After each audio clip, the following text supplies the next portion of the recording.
How to hide past work experience on LinkedIn. First thing you have to do is open up your web browser and simply search for linkedin.com and just make sure that you are logged into your account. I'm just going to quickly log in right here. And once you're logged in, you should be heading over to your home screen on LinkedIn. And then from here, you can tap on the me icon at the top right. Just click on it. Now head over to settings and privacy.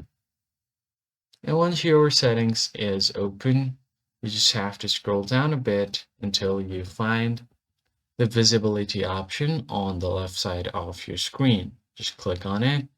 And then from here on, you have to click on edit your public profile.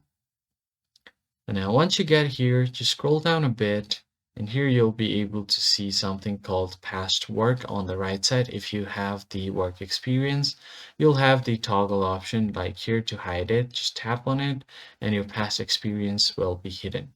That's it for this video, guys. I hope this was helpful to you.